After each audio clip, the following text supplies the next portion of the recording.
యువత గంజాయి డ్రగ్స్ లాంటి మత్తు పదార్థాలు చెడు వ్యసనాలకు బానిస కావద్దని మల్కాజిగిరి ఏసీపీ చక్రపాణి అన్నారు.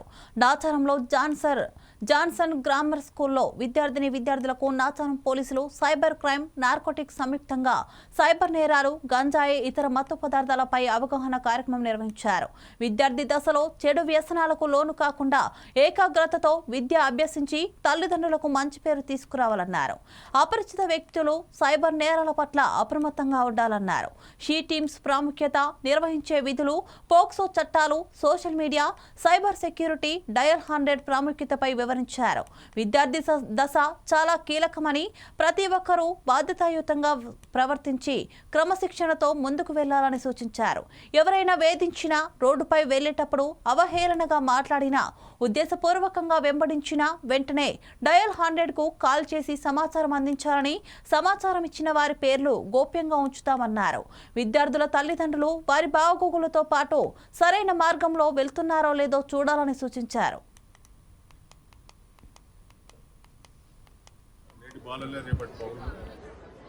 వీళ్ళంతా మన భారతదేశానికి రేపటి భవిష్యత్ తరం కాబట్టి నేటి పరిస్థితులకు అనుగుణంగా వీళ్ళంతా ఈ అవేర్నెస్ ప్రోగ్రామ్ ద్వారా వాళ్ళకు మంచి అవగాహన కల్పించడానికి సైబర్ క్రైమ్ గురించి మరియు అదేవిధంగా నార్కోటిక్ డ్రగ్స్ గురించి వాళ్ళకు అవగాహన సమస్యలు నిర్వహించడం జరిగింది.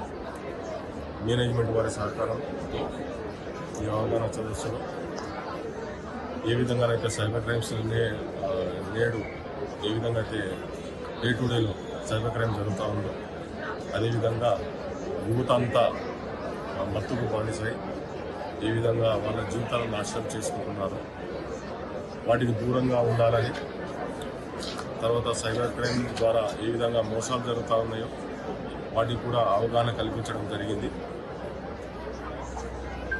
వీళ్ళు వాళ్ళ ఫ్రెండ్స్కి కానీ తర్వాత వాళ్ళ తల్లిదండ్రులకు కానీ ఈ అవగాహన సదస్సు నుంచి వాళ్ళు చెప్పిన విషయాలు వాళ్ళందరికీ చెప్పడానికి పోవడం జరిగింది.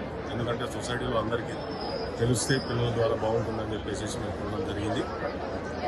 ఈ అవగాహన సదస్సులో నాచారం ఇన్స్పెక్టర్, తర్వాత సైబర్ క్రైమ్ నుంచి కూడా ఇన్స్పెక్టర్ గారు, తర్వాత మన నార్కోటిక్ బ్యూరో నుంచి ఇన్స్పెక్టర్ గారు ఇక్కడ అవగాహన సదస్సుకు హాజరై వారి సూచనలు, సలహాలు అన్నీ ఇవ్వడం జరిగింది.